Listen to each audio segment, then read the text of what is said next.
और human reproductive system में आपने मेल रिप्रोडक्टिव सिस्टम पढ़ लिया था। आज फीमेल रिप्रोडक्टिव सिस्टम बताना है और इसमें जो हार्मोन का फंक्शन है वो हम आपको बताएंगे। तो फीमेल रिप्रोडक्टिव सिस्टम में देखिए, मेल और फीमेल रिप्रोडक्टिव सिस्टम दोनों की लोकेशन पेल्विक रीजन है, दोनों की लोकेशन पेल्विक रीजन है। तो यहाँ लोकेशन के लिए सेकंड पॉइंट की जरूरत नहीं, चाहे मेल हो चाहे फीमेल हो, लोकेशन पेल्विक रीजन। अब फीमेल रिप्रोडक्टिव सिस्टम में कौन कौन से स्ट्रक्चर आते हैं आप देखिए, यहाँ लिखा हुआ है consist of ovary, oviduct, uterus, vagina and external genitalia. ये स्ट्रक्चर्स हैं फीमेल रिप्रोडक्टिव सिस्टम के, ovary, oviduct, uterus, vagina and external genitalia. यहाँ ये ध्यान रखें, जैसे आपने मेल रिप्रोडक्टिव सिस्टम में पढ़ा था testis, accessory duct, accessory gland and external genitalia. तो एनसीईआरटी की जब किताब देखेंगे तो एनसीईआरटी ऐसे ही लिखती है, एक सिस्टमैटिक ऑर्डर नहीं है उनका। तो जैसे यहाँ पर आपने ovary, oviduct, uterus, vagina and external genitalia लिखा है, यहाँ पर आप ओवरी, ओविडक्ट, ओविडक्ट, यूट्रस और वेजाइना, इनको फीमेल एक्सेसरी डक्ट कहते हैं। तो फर्स्ट क्वेश्चन ये आप ध्यान में रखें, जैसे मेल में आपने मेल एक्सेसरी डक्ट पढ़ा है, वैसे ही फीमेल में फीमेल एक्सेसरी डक्ट है। ये पहला क्वेश्चन यहाँ पर आ रहा है कि फीमेल एक्सेसरी डक्ट कौन कौन है, ओविडक्ट, यूट्रस एंड वेजाइना। अब इसके बाद आपके सामने हमने फीमेल रिप्रोडक्टिव सिस्टम का एक डायग्राम बना दिया है, और ये डायग्राम आपके एनसीईआरटी की बुक में भी है, सेम डायग्राम। पार्ट अभी हमने नहीं लिखे हैं, वो जैसे जैसे हम पढ़ाते जाएंगे आपको लिखते जाएंगे। तो इसमें फर्स्ट स्ट्रक्चर आप लेते हैं ओवरी। बहुत ज्यादा जो इंपॉर्टेंट पॉइंट है, जो एग्जामिनेशन ओरिएंटेड है, उन्हीं पॉइंट को आप फोकस करें, क्योंकि ये क्रैश कोर्स है और क्रैश कोर्स में कोशिश करेंगे कि आपके जितने इंपॉर्टेंट पॉइंट हैं सब आ जाएं। ओवरी के लिए जो फर्स्ट पॉइंट है, जैसे आपने टेस्टिस के लिए फर्स्ट पॉइंट पढ़ा था कि प्राइमरी सेक्स ऑर्गन, वैसे ओवरी है प्राइमरी सेक्स ऑर्गन। यानी जो गोनड है, गोनड का मतलब टेस्टिस एंड ओवरी, वो है प्राइमरी सेक्स ऑर्गन। और सेकंड पॉइंट आपको यहाँ पर ध्यान देखना, ये भी दो है, हमने एक साइड में बनाया है, दोनों साइड में सेम ऐसे आएंगी। एक साइड में बनाया, थोड़ा इससे जगह भी बच रही है और टाइम भी थोड़ा बच जाता है। तो पेयर्ड है, यानी इनका भी नंबर 2 है, और ये आलमंड शेप है।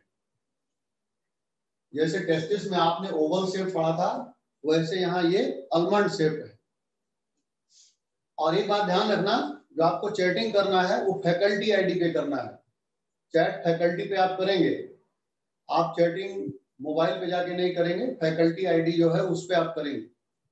अगर आपके दिमाग में कुछ आता है, हम आपके सारे जितनी प्रॉब्लम है, जो भी क्वेरीज आपके मन में है, आई विल सॉल्व दैट।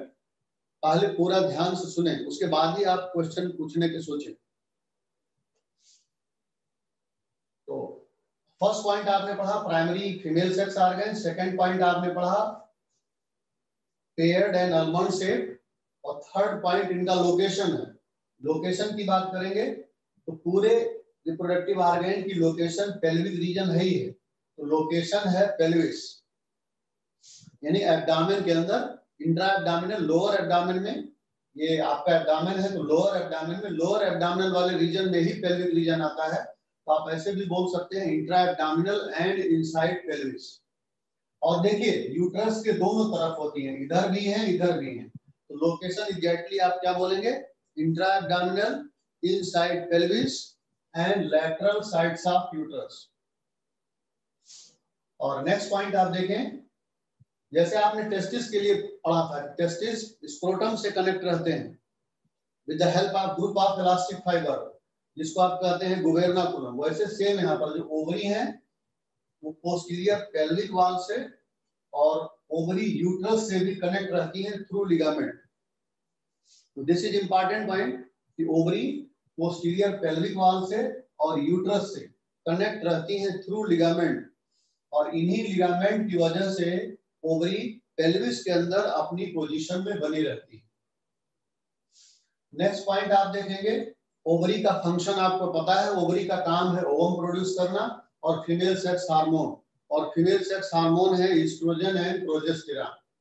जैसे आपने मेल सेक्स हार्मोन पढ़ा था androgen, testosterone, same female sex hormone, estrogen and progesterone. And next point is very important point. Each ovary is covered by thin epithelium. Epithelium का मतलब covering tissue. हर ovary covered होती है एक epithelium से, वो thin होता है, और वो जो एपिथेलियम होता है वो ओवरी के अंदर जो स्ट्रोमा है, जो मैट्रिक्स है, उसको कवर करता है. पॉइंट ध्यान दें, each ovary is covered by a thin epithelium and the epithelium surrounds the ovarian stroma or matrix. ये एपिथेलियम ओवेरियन स्ट्रोमा या मैट्रिक्स को सराउंड करता है. अब ये जो ओवेरियन स्ट्रोमा है, ओवरी के अंदर जो ये पार्ट है, स्ट्रोमा या मैट्रिक्स है, इसके दो पार्ट होते हैं. पेरिफेरल पार्ट, आपको ये जो बाहरी पार्ट दिखाई पड़ रहा है, इसको कार्टेक्स कहते हैं, और इनर या सेंट्रल पार्ट इसको आप कहते हैं मेडुला. तो ठीक वैसे ही जैसे आप किडनी में पढ़ते हैं दो पार्ट, आउटर कार्टेक्स और इनर मेडुला, ठीक वैसे ही जो ओवेरियन स्ट्रोमा है उसके दो पार्ट हैं, आउटर कार्टेक्स और इनर मेडुला. और जरा ध्यान दें, कार्टेक्स वाले रीजन में आप देखिए छोटी छोटी सेल बनाई गई है. तो इसी कार्टेक्स वाले रीजन में छोटी या बड़ी, ओवल या राउंडेड, शेप ओवल भी हो सकता है, राउंडेड भी हो सकता है. सेल छोटी भी हो सकती है, बड़ी भी हो सकती है. इस सेल पाई जाती हैं और इनको कहते हैं प्राइमरी फॉलिकल. इनको आप क्या बोलते हैं, ये जो सेल है इनको कहते हैं प्राइमरी फॉलिकल. और जब प्राइमरी फॉलिकल मैच्योर हो जाती है तो हम उनको कहते हैं ग्रेफियन फॉलिकल. आपने पढ़ा होगा, आप में से बहुत सारे बच्चे किताब देखते होंगे, तो आपने पढ़ा होगा primary follicle, secondary follicle, tertiary follicle, then Graafian follicle. तो प्राइमरी फॉलिकल जब मैच्योर होगी तो सेकेंडरी बनेगी, सेकेंडरी से टर्सरी बनेगी और टर्सरी से ग्रेफियन बनेगी. लेकिन फिर आप फॉलिकल कब मैच्योर होती हैं, जब आप मेंस्ट्रुअल साइकिल पढ़ेंगे. तो मेंस्ट्रुअल साइकिल में आप मेंस्ट्रुअल फेज पढ़ेंगे और उसके बाद फॉलिकुलर फेज पढ़ेंगे.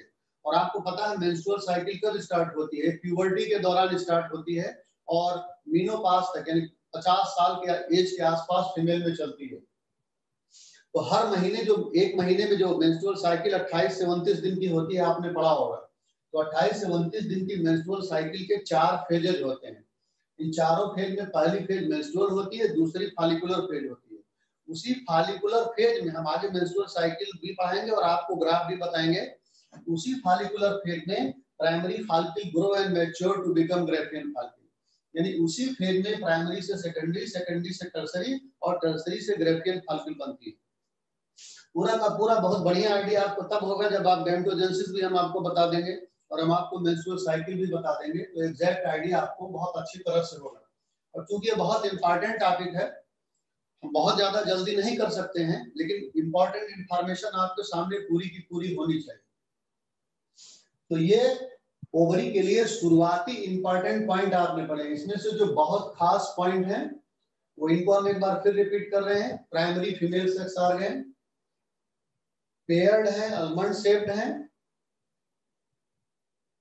और location pelvic region, ovary posterior pelvic wall से और यूट्रस से कनेक्ट रहती है थ्रू लिगामेंट. इन्हीं लिगामेंट की वजह से ओवरी पेल्विस के अंदर अपनी पोजीशन में बनी रहती हैं. और नेक्स्ट पॉइंट आपने पढ़ा कि ओवरी का काम है ओवम प्रोड्यूस करना एंड फीमेल सेक्स हार्मोन, और फीमेल सेक्स हार्मोन है एस्ट्रोजन एंड प्रोजेस्टेरॉन. इसके बाद आपने पढ़ा ovary are covered by thin epithelium.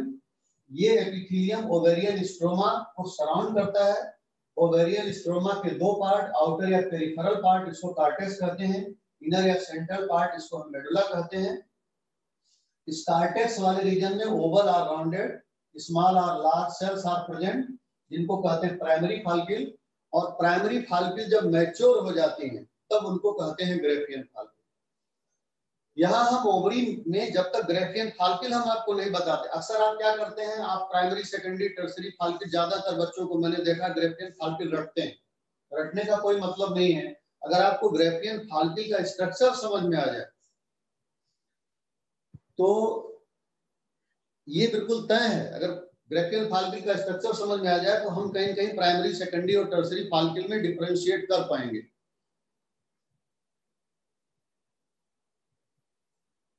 एक सेकंड, सॉरी.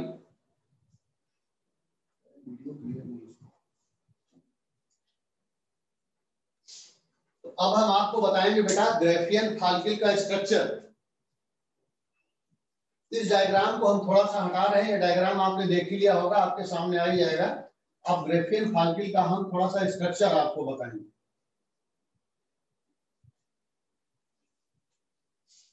इसको ध्यान से सुने, इट इज वेरी इंपॉर्टेंट।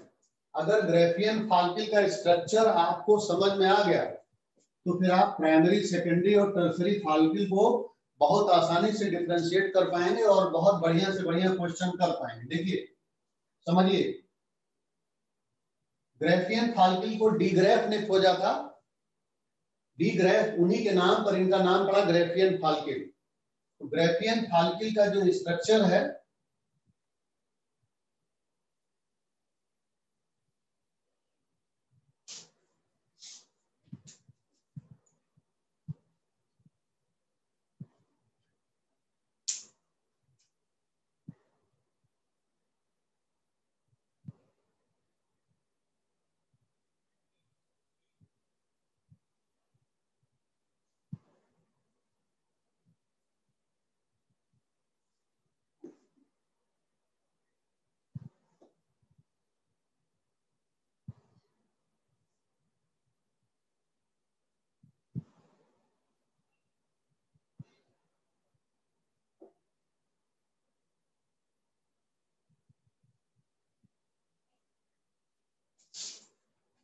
ये ग्राफियन फाल्किल का आप स्ट्रक्चर देखें।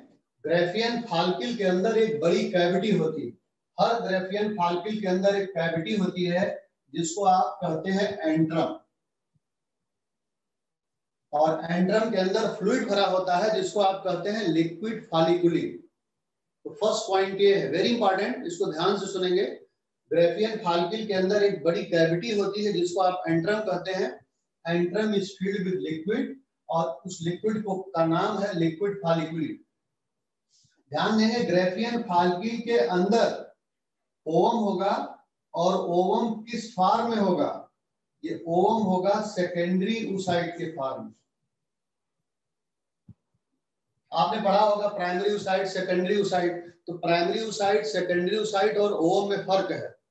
नॉर्मल बोलचाल की भाषा में हम ओवम बोला करते हैं, वो बात अलग है।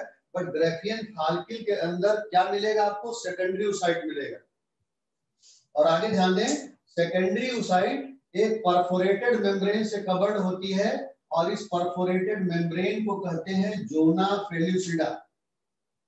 इसको कहते हैं जोना पेल्यूसिडा। इसके बारे में 3 क्वेश्चन नीट के हैं, आपको ध्यान में रखें। जोना पेल्यूसिडा नॉन सेलुलर लेयर है, इसके बनने में सेल का इन्वॉल्वमेंट नहीं है, फॉलिकुलर सेल का। जोना पेल्यूसिडा नॉन सेलुलर लेयर है, ये ग्लाइकोप्रोटीन की बनी होती है, और इसको सेकेंडरी oocyte खुद बनाती है। तो it is non cellular layer made up of glycoprotein and secreted by form by secondary oocyte itself. तीनों क्वेश्चन आपके लिए बेहद इंपॉर्टेंट है। जोना पेल्यूसिडा के बाहर आप देखिए, जितनी लेयर आपको दिखाई पड़ रही है ये सब के सब सेलुलर लेयर होंगी। तो जोना पेल्यूसिडा के बाहर ये वाली लेयर है, इसको कहते हैं कोरोना रेडिएटा। उसके बाहर लेयर है, इसके बाद आप देखिए ये वाली लेयर जो एंट्रम की लाइनिंग बना रही है, उसको कहते हैं मेम्ब्रेना ग्रेनुलोसा।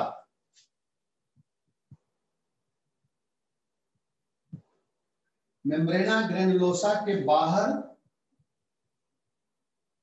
थीका इंटरना, आप अंदर से बाहर जा रहे हैं, और सबसे बाहर वाली लेयर है थीका एक्सटर्ना। कम से कम इतना स्ट्रक्चर आपको ग्राफियन फाल्किल के बारे में बिल्कुल रटा होना चाहिए। फिर से बोल रहा हूं, ग्राफियन फाल्किल के अंदर एक बड़ी कैविटी होती है जिसको एंट्रम कहते हैं। एंट्रम के अंदर भरा होता है फ्लूइड जिसको आप कहते हैं लिक्विड फालिकुली। फाल्किल के अंदर क्या मिलेगी? Secondary oocyte। ग्राफियन फाल्किल के अंदर सेकेंडरी oocyte मिलेगी, ये बात हमेशा ध्यान रखें। प्राइमरी, सेकेंडरी और टर्सरी फाल्किल में सेकेंडरी oocyte नहीं मिलेगी, ये भी हम आगे बताएंगे क्या मिलेगा। वहां ओवम प्राइमरी oocyte के फॉर्म में मिलेगा। बट ग्राफियन फाल्किल जैसा सब जब आप बोल रहे हैं तो वहां पर ओवम किस फॉर्म में होगा? Secondary oocyte।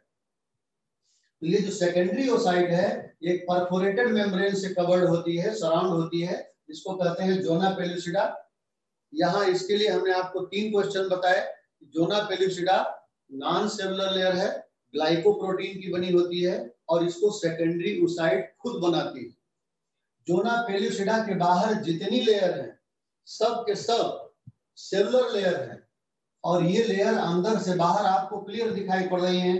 पहले कोरोना रेडिएटा, फिर मेम्ब्रेना ग्रैनुलोसा, फिर थीका इंटरना, फिर थीका एक्सटर्ना। तो ये क्वेश्चन आपसे आता है कि ग्रेफियन फाल्किल की इन लेयर को अंदर से बाहर या बाहर के से अंदर के क्रम में अरेंज करें। और यहाँ ये ध्यान देने की बात है, ग्रेफियन फाल्किल में या इसके पहले भी हम अभी आपको बताएं, ग्रेफियन फाल्किल में जो मेम्ब्रेना ग्रैनुलोसा आप देख रहे हैं, जिसको हमने आपको एक लेयर बनाया है, वो मल्टी लेयर्ड होती है। तो यहाँ मेम्ब्रेना ग्रैनुलोसा इज मल्टी लेयर्ड, ये ध्यान रखें। ये ग्रेफियन फाल्किल का स्ट्रक्चर है। और ये भी ध्यान रखें कि अभी भी मैंने आपको बताया ओवरी का काम क्या है, ओवम बनाना और फीमेल सेक्स हार्मोन एस्ट्रोजन और प्रोजेस्टेरॉन का फॉर्मेशन करना। तो नॉर्मली आप बोल देते हैं भाई एस्ट्रोजन और प्रोजेस्टेरॉन कौन बनाता है, तो आप कहते हो ओवरी। बट अगर ये पूछा जाए कि एस्ट्रोजन ओवरी के कौन से पार्ट से सीक्रेट हो रहा है, तो आप जवाब देंगे फाल्किल। जो ग्रेफियन फाल्किल है वही एस्ट्रोजन का सिक्रीशन करती है, वही एस्ट्रोजन का फॉर्मेशन करती है। और अगर हम बहुत डीप चले जाएं और ज्यादा डीप चले जाएं तो वास्तव में जो थीका इंटरना है वो एस्ट्रोजन का फॉर्मेशन करती है। बट इतना डीप आपसे नहीं पूछा जाएगा, आपसे यही पूछा जाएगा क्वेश्चन कि एस्ट्रोजन का सिक्रीशन कहां से होता है। तो ठीक है, आप बहुत सुपरफिशियल बोलते हो ओवरी, बट एग्जैक्टली ओवरी के किस पार्ट से, तो आप लिखेंगे ग्रेफियन फाल्किल सीक्रेट्स एस्ट्रोजन। तो अब अगर आपको ये समझ में आ गया है कि ग्रेफियन फाल्किल का क्या स्ट्रक्चर है, तो अब हम आपको प्राइमरी, सेकेंडरी और टर्सरी फाल्किल बता पाएंगे। जरा ध्यान दें। अब आपको ध्यान देना है कि प्राइमरी फाल्किल क्या है। आपको ये पता है प्राइमरी फाल्किल से मैचुरेशन में सेकेंडरी फाल्किल बनती है, सेकेंडरी फाल्किल से टर्सरी फाल्किल बनती है और टर्सरी फाल्किल से फिर ग्रेफियन फाल्किल बनती है। तो ये क्वेश्चन बहुत इंपॉर्टेंट हो जाता है नीट में। अभी बहुत सारे ऐसे क्वेश्चन हैं जिनको एनसीईआरटी ने टच नहीं किया है। बच्चों की क्या आदत होती है, पुराने क्वेश्चन को बार बार रिपीट करते हैं, लेकिन जब आप पेपर पे जाते हैं, जब आप पेपर देते हैं तो 45 क्वेश्चन में से कम 10 क्वेश्चन ऐसे होते हैं जो आपके थार्ड पे होते हैं। वो क्वेश्चन बनाने वाला देखता है कि आपने पढ़ाई किया है, वास्तव में आपको नॉलेज अच्छी तरह से है कि नहीं। तो वही आपकी मेमोरी काम में आती है कि आपने किसी भी चीज को बहुत अच्छे से पढ़ा है। तो आप ग्रेफियन फाल्किल का जब स्ट्रक्चर आपको कंफर्म हो गया तो आप प्राइमरी, सेकेंडरी, टर्सरी फाल्किल को बहुत इजीली डिफरेंशिएट कर पाओगे। देखो प्राइमरी फाल्किल में क्या होगा, प्राइमरी फाल्किल में बेटा प्राइमरी ओसाइट होगी। प्राइमरी फाल्किल में ओवम प्राइमरी ओसाइट के फॉर्म में होगा और उसके बाहर मेम्ब्रेना ग्रैनुलोसा की केवल एक लेयर होगी। तो मेम्ब्रेना ग्रैनुलोसा की केवल। अब अगर आपके सामने क्वेश्चन पुट अप हो रहा है कि what is primary follicle, then what you will tell, आप कहेंगे कि primary oocyte with a layer of a मतलब 1, primary oocyte with a layer of membrana granulosa is called primary follicle. Clear. Secondary follicle, secondary follicle में क्या होगा, secondary follicle के अंदर भी ओवम प्राइमरी ओसाइट के फॉर्म में ही होगा, लेकिन सेकेंडरी फाल्किल वाली जब स्टेज आएगी, अभी अभी हमने आपको बताया कि मेंस्ट्रुअल साइकिल के दौरान ही फाल्किल मैच्योर होती है, हमेशा नहीं मैच्योर होती। महीने में केवल एक बार एक फाल्किल मैच्योर होगी और ग्रेफियन फाल्किल में कन्वर्ट होगी। तो अब सेकेंडरी फाल्किल क्या होगी, सेकेंडरी फाल्किल में मेम्ब्रेना ग्रैनुलोसा मल्टी लेयर्ड हो जाएगी। हम आपको पीछे बता करके आए हैं कि membrana granulosa is multi layered. Nikhil Pratap ji, do you understand, समझ में आ रहा है। तो सेकेंडरी फाल्किल में क्या होगा, मेम्ब्रेना ग्रैनुलोसा मल्टी लेयर्ड हो जाएगी और नई थीका लेयर बनेगी। हम ये नहीं कह रहे हैं कि थीका एक्सटर्ना और थीका इंटरना बनेगी, नई थीका लेयर बनेगी। और टर्सरी फाल्किल में क्या होगा, टर्सरी फाल्किल में भी ओवम प्राइमरी ओसाइट के फॉर्म में ही शुरू में होगा, लेकिन उसके अंदर कैविटी आ जाएगी एंट्रम और थीका लेयर डिवाइड हो जाएगी, डिफरेंशिएट हो जाएगी एक्सटर्ना और इंटरना में। तो ये हो गया प्राइमरी, सेकेंडरी और टर्सरी फाल्किल में फर्क। और ग्रेफियन फाल्किल तो आप देख ही रहे, एक बार हम फिर रिपीट कर रहे हैं। प्राइमरी फाल्किल क्या है? Primary oocyte with one layer of membrana granulosa. Secondary follicle में क्या होगा? Membrana granulosa become multi layered and new theca layer appeared. Tertiary follicle में क्या होगा? फ्लूइड फील्ड कैविटी एंट्रम आएगी और थीका डिफरेंशिएट हो जाएगी एक्सटर्ना और इंटरना में। अब अगर आप एनसीईआरटी की किताब की बहुत ज्यादा स्टडी करते हैं और वही आपको करना भी चाहिए, तो अब वहां पर किताब आपकी क्या लिख रही, जरा इन पॉइंट पे ध्यान दें, आपको ध्यान में नहीं रहता। जब टर्सरी फाल्किल वाली स्टेज आएगी तो इसी स्टेज में प्राइमरी, सेकेंडरी और टर्सरी फाल्किल तीनों के अंदर ओम किस फॉर्म में है? प्राइमरी ओसाइट के फॉर्म में। तो इसी स्टेज में आपको ये ध्यान देना है कि primary oocyte within the tertiary follicle, tertiary follicle के अंदर जो प्राइमरी ओसाइट है उस साइज में ग्रो होगी। और अब क्योंकि आपको पता है गैमेटोजेनेसिस में माइटोसिस और मियोसिस दोनों इन्वॉल्व होता है, तो अब मियोसिस फर्स्ट जाके तब मियोसिस कंप्लीट होती है। तो जब मियोसिस फर्स्ट कंप्लीट होगी तब सेकेंडरी ओसाइट प्राइमरी ओसाइट किसमें कन्वर्ट हो जाएगी? जब मियोसिस फर्स्ट होगी तो दो अनइक्वल सेल बनती हैं, बड़ी वाली को सेकेंडरी ओसाइट कहती हैं और छोटी वाली को पोलर बॉडी कहा जाता है। गैमेटोजेनेसिस में इस बात को हम आपको पढ़ाएंगे। But primary oocyte within the tertiary follicle grow inside, इस साइड में ग्रो होती है और फिर इसमें मियोसिस फर्स्ट कंप्लीट होता है तो बनेगी सेकेंडरी ओसाइट। और अब आगे आपकी किताब लिखती है कि tertiary follicle soon transform into Graafian follicle. Tertiary follicle Graafian follicle में कन्वर्ट हो जाती है, जल्दी ही कन्वर्ट हो जाती है। और जब ग्रेफियन फाल्किल आ गई तब आप देखो इसके बाहर जोना पेलुसिडा है। तो जब ग्रेफियन फाल्किल वाली स्टेज आएगी, जब सेकेंडरी ओसाइट बनेगी, तभी जोना पेलुसिडा का फॉर्मेशन होगा। तो ये बात हमने आपको पहले बताया कि zona pellucida is secreted by secondary oocyte itself. तो अगर आपने इतना पढ़ लिया है तो आपको primary follicle, secondary follicle, tertiary follicle और ग्रेफियन फाल्किल में फर्क समझ में आ गया होगा। And it is very very very important.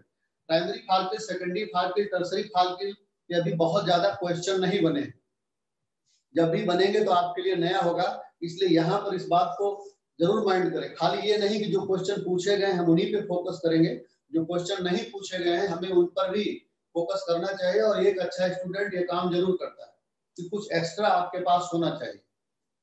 तो ये ओवरी के बारे में इतनी बात हमने आपको कंफर्म कर दी। मैं उम्मीद करता हूँ आपको समझ में आ गया होगा। अब आगे कुछ और बातें हम बताना चाह रहे हैं, आप जरा ध्यान दें।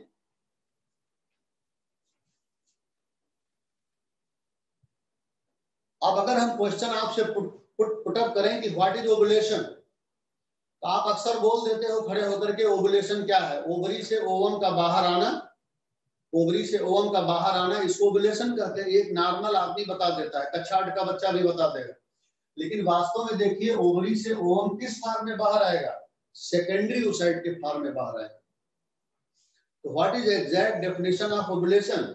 Release of secondary oocyte from Graafian follicle is called ovulation. आपको पता है 28 से 29 दिन की फीमेल में मेंस्ट्रुअल साइकिल होती है, और मेंस्ट्रुअल साइकिल में हम फिर बोल रहे हैं कि हम बताएंगे आपको, उसका ग्राफ भी बताएंगे। उसमें 4 फेजेज होती हैं।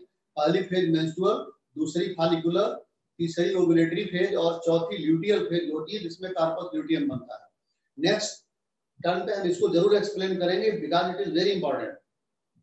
अभी ये बात बताना इसलिए जरूरी है कि आपको समझ में आए कि हम क्या बोल रहे हैं।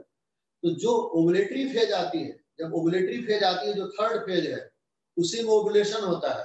उसमें कौन हार्मोन काम करते हैं, क्या होता है, ये बात हम बाद में करेंगे। फिलहाल what is ovulation? Release of secondary oocyte from Graafian follicle, इसको कहते हैं ओवुलेशन। और अब जरा ध्यान दें, ओवुलेशन के बाद जब ओवुलेशन हो गया तो एक फाल्किल फटी, एक ग्रेफियन फाल्किल रप्चर हुई तो ओवम बाहर आया ओवरी के। ओवुलेशन के बाद जो रप्चर्ड फाल्किल है, जो रिमेनिंग पार्ट ऑफ फाल्किल है, फाल्किल का जो बचा हुआ पार्ट है, ये भी आप ध्यान देखें कि एनसीईआरटी में एक डायग्राम दिया हुआ सेकेंडरी ओसाइट का, और सेकेंडरी ओसाइट का डायग्राम कुछ इस तरह से दिया हुआ है, जरा ध्यान देना। ये सेकेंडरी ओसाइट है, इसके बाहर आप एनसीईआरटी की किताब देखिएगा तो इन्होंने पेरी व्हाइट लाइन मेम्ब्रेन लिखा है। सेकेंडरी ओसाइट के बाहर इन्होंने ये है पेरी व्हाइट लाइन मेम्ब्रेन।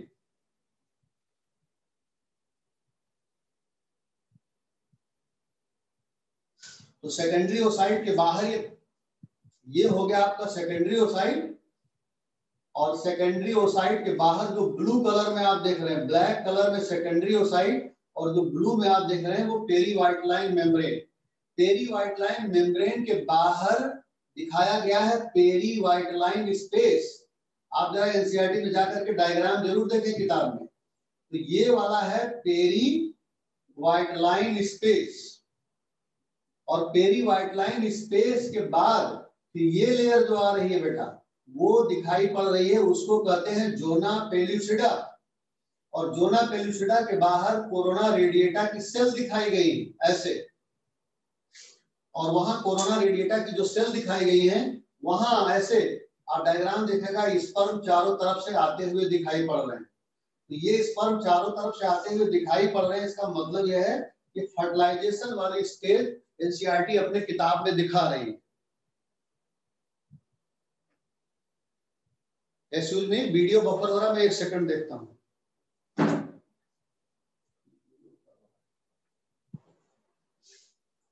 तो ये हम आपको इसलिए बता रहे हैं, एक तो मैंने आपको बता दिया कि व्हाट इज ओवुलेशन, तो release of secondary oocyte from Graafian follicle या फ्रॉम ओवरी, इसको कहते हैं ओवुलेशन। लेकिन सेकेंडरी ओसाइट बाहर निकल रही है तो वो क्या लेकर के आ रही है, कौन सी लेयर बाहर ओवरी के बाहर आ रही है, तो कौन कौन सी लेयर है जरा ध्यान देना। जोना पेल्यूसिडा भी लेकर के आ रही है और कोरोना रेडिएटा की सेल्स को भी लेकर के बाहर आ रही है, यानी जोना और कोरोना दोनों को लेकर के ओवरी के बाहर आ रही है।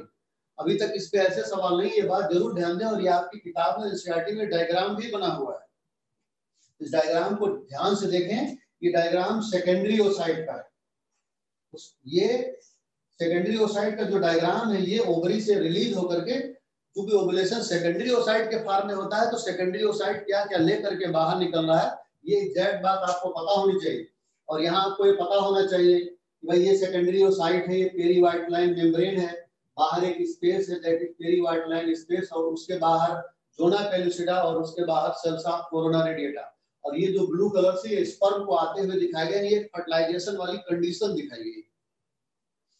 तो अब आगे हम बता रहे हैं कि जब सेकेंडरी ओसाइट निकल गया ओवरी से, जब ओवुलेशन हो गया, तो जो रिमेनिंग पार्ट ऑफ फॉलिकल है, फॉलिकल में जो कुछ भी सेकेंडरी ओसाइट ये लेकर के निकला है, तो जो कुछ भी बचा है वो येलो कलर्ड सॉलिड स्ट्रक्चर में कन्वर्ट हो जाएगा।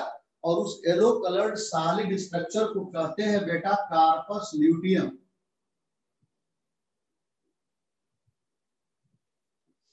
After ovulation remaining part of follicle converted into yellow solid colored structure, yellow colored solid, ध्यान रखना yellow colored solid structure, और उसको कहते हैं कार्पस ल्यूटियम।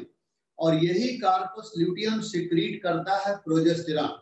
तो बोलने में आप बोल देते हो ना कि भाई फीमेल सेक्स हार्मोन एस्ट्रोजन और प्रोजेस्टेरॉन है और वो ओवरी सिक्रीट कर रही है, लेकिन अब जब क्वेश्चन में आपसे पूछा जाएगा कि ओवरी के किस पार्ट से एस्ट्रोजन सिक्रीट हो रहा है और ओवरी का कौन सा पार्ट प्रोजेस्टेरॉन के सिक्रीशन के लिए जिम्मेदार है, तो आपको ये बात बतानी पड़ेगी कि जो फॉलिकल हैं, जो ग्रेफियन फॉलिकल हैं, specially theca interna, that secrete estrogen, और ओवुलेशन के बाद यानी प्रोजेस्टेरॉन हमेशा नहीं सिक्रीट होगा। कहने का मतलब ये है जब ओवुलेशन होगा, जब सेकेंडरी ओसाइट बाहर निकलेगी ओवरी से, उसके बाद जो रिमेनिंग पार्ट फॉलिकल का जो बचा हुआ पार्ट है वो येलो कलर्ड सॉलिड स्ट्रक्चर में कन्वर्ट हो जाएगा, उसको आप कहते हैं कार्पस ल्यूटियम। और कार्पस ल्यूटियम ही सिक्रीट करता है प्रोजेस्टेरॉन। ओके, अब आप ध्यान दें, जब तक कार्पस ल्यूटियम बना रहेगा, हम आपको जब मेंस्ट्रुअल साइकिल पढ़ाएंगे तो ल्यूटियल फेज बताएंगे, ल्यूटियल फेज 14 दिन की होती है। तो नॉर्मल साइकिल के दिनों में अगर प्रेगनेंसी नहीं हुई है, तो प्रेगनेंसी हो गई तो फिर बात दूसरी होती है। लेकिन अगर प्रेगनेंसी नॉर्मल साइकिल के दिनों में जब तक कार्पस ल्यूटियम बना रहेगा, और ये कार्पस ल्यूटियम आप मेंस्ट्रुअल साइकिल में पढ़े होंगे 14-15 दिन बना रहता है, ये ल्यूटियल फेज कभी चेंज नहीं होती। तो जब तक कार्पस ल्यूटियम बना रहेगा तब तक प्रोजेस्टेरॉन का सिक्रीशन होगा। और प्रोजेस्टेरॉन के there are so many function, progesterone के बहुत सारे फंक्शन हैं। हम प्रोजेस्टेरॉन के फंक्शन एक साथ जब मेल और फीमेल हार्मोन के फंक्शन बताएंगे तो एक साथ हम आपको रिलेट करके बता पाएंगे, तो शायद आप ज्यादा अच्छी तरह से समझेंगे। फिलहाल प्रोजेस्टेरॉन यहाँ मेंटेन होने का मतलब है प्रोजेस्टेरॉन प्रेगनेंसी को भी मेंटेन करता है, इम्प्लांटेशन के लिए भी जिम्मेदार होता है, जो यूट्रस के अंदर वाली वाल होती है एंडोमेट्रियम उसको भी मेंटेन करता है। There are so many function of progesterone, बाद में हम इस पर डिस्कस कर लेंगे। फिलहाल जब तक कार्पस ल्यूटियम बना रहेगा तब तक प्रोजेस्टेरॉन सिक्रीट होगा। प्रोजेस्टेरॉन हार्मोन है, यानी corpus luteum is endocrine in nature, और जब कार्पस ल्यूटियम डीजनरेट हो जाएगा तो प्रोजेस्टेरॉन का सिक्रीशन बंद हो जाएगा। आपके सामने सवाल आ सकता है भाई प्रोजेस्टेरॉन का सिक्रीशन कितने दिनों में बंद होगा? तो ल्यूटियल फेज 14 दिन की होती है। मेंस्ट्रुअल साइकिल की जो लास्ट वाली फेज जो 28-29 दिन की मेंस्ट्रुअल साइकिल होती है उसमें लास्ट के 14 दिन 15 दिन ल्यूटियल फेज होते हैं। उस दौरान कार्पस ल्यूटियम एक्टिव रहता है और प्रोजेस्टेरॉन सिक्रीशन होता रहता है। लेकिन अगर प्रेगनेंसी स्टेब्लिश हो गई तो फिर कार्पस ल्यूटियम 14 दिन नहीं फिर 14 से 16 हफ्ते तक मेंटेन रहता है। ये बात हम आगे आपको डिस्कस करेंगे। तो अगर इतनी बात आपको समझ में आ गई है तो मैं समझता हूं कि अब ओवरी और ओवरी के अंदर जो ग्रेफियन फॉलिकल है वो आपने समझ लिया। ये बात जरूर ध्यान रखना कि ग्रेफियन फॉलिकल हमेशा नहीं बनती, महीने में एक ही प्राइमरी फॉलिकल मैच्योर होगी और ग्रेफियन फॉलिकल बनेगी, और वो स्टेजेस के थ्रू मैच्योर होगी, सेकेंडरी, टर्सरी, और उसके बाद तब ग्रेफियन फॉलिकल बनेगी। और फिर कहां से एस्ट्रोजन सिक्रीट हो रहा है, कहां से प्रोजेस्टेरॉन सिक्रीट हो रहा है, ये सारी बातें आपको ध्यान देने में। तो अब ये ओवरी वाला एस्पेक्ट आपका खत्म हुआ। आप पूछ रहे हैं कि सर प्रोजेस्टेरॉन हमेशा फीमेल बॉडी में नहीं होता है क्या? ऐसा तो नहीं होगा कि कोई बच्चा है, आप देखेंगे जो मेंस्ट्रुअल साइकिल शुरू होती है वो प्यूबर्टी से मेनोपॉज तक होती है। जो मेंस्ट्रुअल साइकिल शुरू होती है वो प्यूबर्टी से मेनोपॉज तक होती है। तो प्रोजेस्टेरॉन सिक्रीशन मेंस्ट्रुअल साइकिल के ल्यूटियल वाली फेज में होता है, और अगर प्रेगनेंसी स्टेब्लिश हो गई तो आगे कार्पस ल्यूटियम 14 हफ्ते तक मेंटेन रहता है। 14 से 16 हफ्तों के बीच प्रोजेस्टेरॉन सिक्रीशन का काम प्लासेंटा संभाल लेता है। तो आप खाली ये नहीं कि आप ये सोचें कि प्रोजेस्टेरॉन हार्मोन खाली प्लासेंटा कार्पस ल्यूटियम ही सिक्रीट करता है। अगर प्रेगनेंसी हो गई तो 14 हफ्तों के बाद the main source of progesterone is placenta, and when I will discuss about placenta तो हम आपको पूरी बात बताएंगे कि प्लासेंटा से कौन कौन हार्मोन आते हैं। अभी इस बात का जवाब यहाँ पर ये है। तो उसके बाद अब ओवरी के बाद नेक्स्ट स्ट्रक्चर ये आपको समझा दिया हमने कायदे से, इसको आप वीडियो भी देखेंगे और इसमें एक एक बात पे आप ध्यान देंगे। ओवरी के बाद नेक्स्ट स्ट्रक्चर हम आपको फेलोपियन ट्यूब लेते हैं। फेलोपियन ट्यूब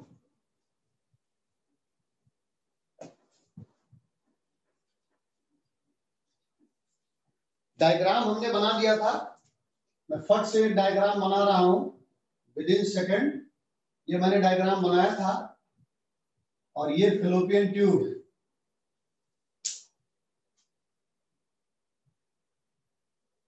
ये ओवरी है, आपने देखा। अब आप देखिए फेलोपियन ट्यूब की जो लेंथ होती है वो 10 से 12 सेंटीमीटर होती है। फेलोपियन ट्यूब की लेंथ 10 से 12 सेंटीमीटर, ये वाला स्ट्रक्चर आपका फेलोपियन ट्यूब है। और फेलोपियन ट्यूब के 3 पार्ट होते हैं, इनफंडीबुलम, इनफंडीबुलम, एम्पुला और सबसे अंदर वाला पार्ट स्टमस। तो फेलोपियन ट्यूब के बेटा 3 पार्ट होते हैं, इनफंडीबुलम, एम्पुला और स्टमस। आप जरा ध्यान दें, फेलोपियन ट्यूब की लेंथ 10 से 12 सेंटीमीटर, कहां से कहां तक जा रही है? It extend from outer surface of ovary to uterus. ये ओवरी के आउटर सरफेस से लेकर के यूट्रस तक जा रही है। और इसके 3 पार्ट है, इनफंडीबुलम, एम्पुला और स्टमस। इनफंडीबुलम देखें, it is outer funnel like part, ये बाहरी फनल लाइक पार्ट होता है। ये ओवरी के नजदीक होता है, और ओवरी के नजदीक होता है, एक अपर्चर के थ्रू नजदीक होता है। इसमें लास्ट में एक अपर्चर होगा, इसको कहते हैं आस्टियम। और आस्टियम फिंगर लाइक प्रोजेक्शन से कवर्ड है, जिसको कहते हैं फिम्ब्री। तो इनफंडीबुलम के पार्ट है आस्टियम और फिम्ब्री। इनफंडीबुलम क्या है? It is outer funnel like part, it's present close to ovary by an aperture called ostium. Ostium finger like projection से कवर्ड होता है, जिनको आप कहते हैं फिम्ब्री।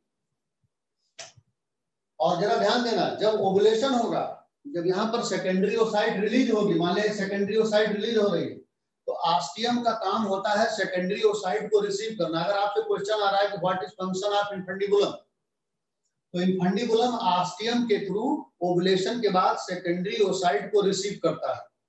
और ये जो फिम्बरी होते हैं ये ओवम को पकड़ने के लिए आवश्यक सरफेस एरिया को बढ़ा देता है। ठीक वैसे ही जैसे आपका हाथ है, आप सपोज करो ये हमारा हाथ इन्फंडिबुलम वाला पार्ट है, तो ये वाला पार्ट ऑस्टियम है, अगर यहाँ अपर्चर है, और जैसे आप कोई चीज पकड़ते हो तो उंगलियां क्या करती हैं, उंगलियां आपको किसी भी चीज को पकड़ने के लिए सरफेस एरिया को बढ़ा देती है। तो सेम वही काम यहाँ, कोई रटने वाली बात नहीं है।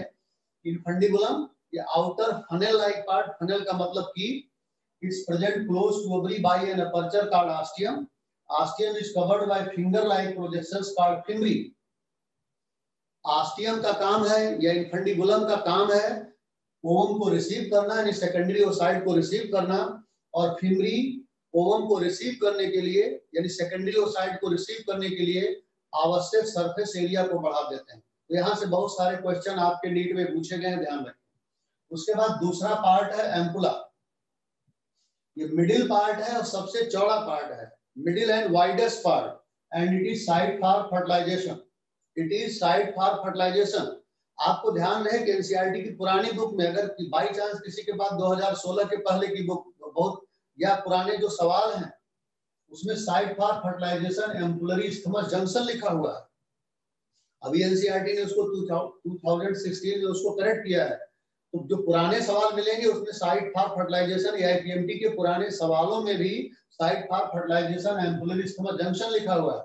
बट अब जो नया सवाल बनेगा उसमें ऐसा नहीं होगा, वो पुराना सवाल गलत होगा, ध्यान रखना। Ampulla middle and widest part and it is site for fertilisation. और सबसे अंदर वाला पार्ट जो सबसे नैरो होता है, जो यूट्रस में खुल रहा है, उसको आप कहते हैं इस्थमस। तो इस्थमस सबसे अंदर का और सबसे नैरोएस्ट पार्ट है। और ध्यान दे थोड़ा सा बहुत इंपॉर्टेंट बात, आप किताब में डायग्राम जा करके देखेंगे तो ये वाला पार्ट आपका इस्थमस से मान लिया है, यहाँ ओवम यहाँ आया और फर्टिलाइज हो गया, जाइगोट बन गया।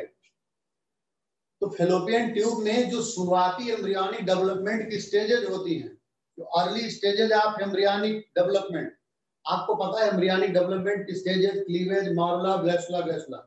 फर्टिलाइज एग किन सीक्वेंस के थ्रू डेवलप होता है, क्लीवेज, मॉरुला, ग्लैसुला, गैसुला। तो जो अर्ली स्टेजेज एम्ब्रियोनिक, आप जरा किताब में जाकर डायग्राम देखा तो यहीं पर 2 सेल्ड स्टेज हो गई है जाइगोट की, उसके बाद यहीं पर मॉरुला बनते हुए दिखाया गया है। यानी जो early stages of embryonic development होती है लाइक क्लीवेज एंड मॉरुला, वो भी फेलोपियन ट्यूब में होती है। तो आज के बाद ये नहीं कहना कि पूरा का पूरा एम्ब्रियोनिक डेवलपमेंट यूट्रस में होता है। यूट्रस में major part of embryonic development होता है, लेकिन एक हफ्ते तक, एक हफ्ते के बाद इम्प्लांटेशन होता है। जो ब्लास्टोसिस्ट वो एक हफ्ते के बाद यहाँ आती है। अगर आप डायग्राम देखेंगे तो ब्लास्टोसिस्ट को यहाँ कहीं बनता हुआ दिखाया गया है।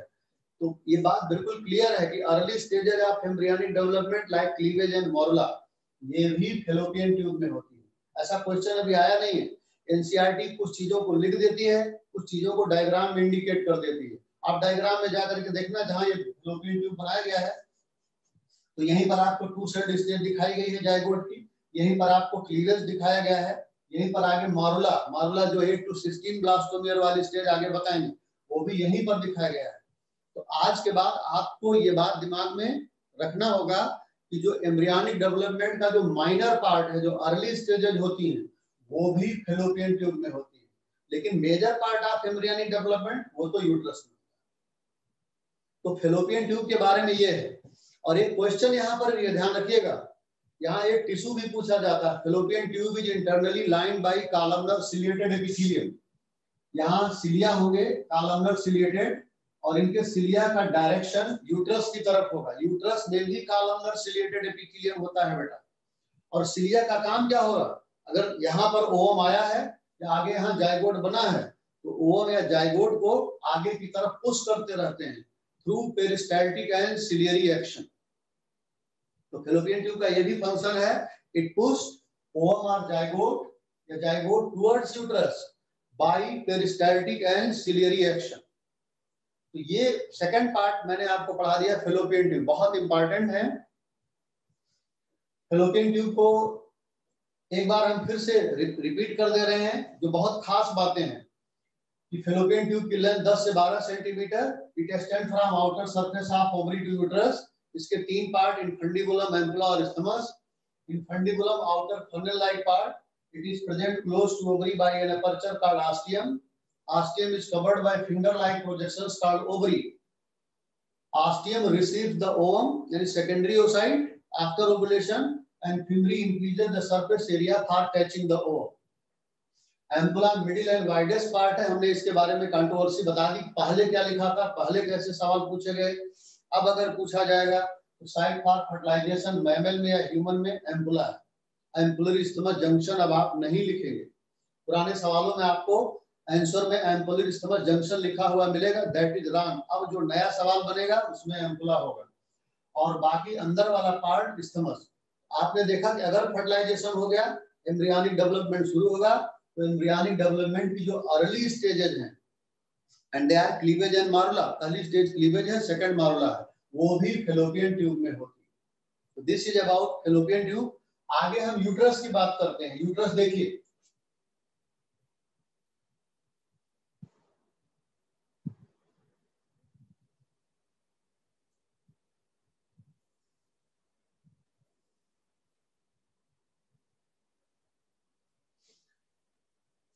डायग्राम हमने पहले भी बनाया था। ये यूट्रस है। यूट्रस को वुम्ब भी कहते हैं, यूट्रस को वुम्ब भी कहा जाता है, WOMB। और यूट्रस का जो शेप होता है लाइक इन्वर्टेड पियर, नाशपाती है उसको आप उल्टा कर दीजिए, तो यूट्रस का शेप आपको ध्यान रहे लाइक इन्वर्टेड पियर। और दूसरी चीज आपको ये दिखाई पड़ रहा है लाइक इन्वर्टेड पियर। तीसरी बात, यूट्रस की आपको पोजीशन याद रखनी है कि यूट्रस कहाँ मिलेगा पेल्विस में। तो आप ध्यान रखिए, जैसे सामने मेरा ये हाथ, आपका जो लेफ्ट हैंड है, ये यूरिनरी ब्लैडर मैं इसको दिखा रहा हूँ, रिप्रेजेंट कर रहा हूँ। तो यूट्रस ऐसे आएगा, behind and above urinary bladder. मेरा आगे वाला हाथ, अगर हम इसको ब्लैडर माने, तो पीछे वाला हाथ का ये जो पंजे हैं इनको यूट्रस मानेंगे। तो यूट्रस की लोकेशन ये आएगी behind and above urinary bladder, यानी यूरिनरी ब्लैडर के पीछे और ऊपर। तो ये पोजीशन आपको क्लियर होनी चाहिए। यूट्रस की पोजीशन है behind and above urinary bladder. और अब यूट्रस के तीन पार्ट हैं। देखो ये ऊपर वाला पार्ट, इसको कहते हैं फंडस, और इस वाले पार्ट को कहते हैं बॉडी या कार्पस। इस वाले पार्ट को कहेंगे बॉडी या कार्पस। और ये जो सबसे नीचे वाला नैरो पार्ट है, इसको कहते हैं सर्विक्स। तो ये थर्ड पॉइंट है बेटा कि यूट्रस के तीन पार्ट, फंडस, बॉडी या कार्पस और सर्विक्स। तो फंडस देखें, ये ऊपर का डोम शेप्ड पार्ट है, अपर डोम शेप्ड पार्ट। डोम मतलब गुंबद नुमा, जो फेलोपियन ट्यूब की ओपनिंग के ऊपर वाला हिस्सा है। तो it is upper dome shaped part which is present above the opening of fallopian tube. और जो मिडिल पार्ट है उसको बॉडी या कार्पस कहते हैं। इसके अंदर एक कैविटी होती है जिसको आप कहते हैं यूटराइन कैविटी। और जो सबसे नीचे वाला पार्ट है, जो नैरो पार्ट है, उसको कहते हैं सर्विक्स। इस नेक ऑफ यूट्रस।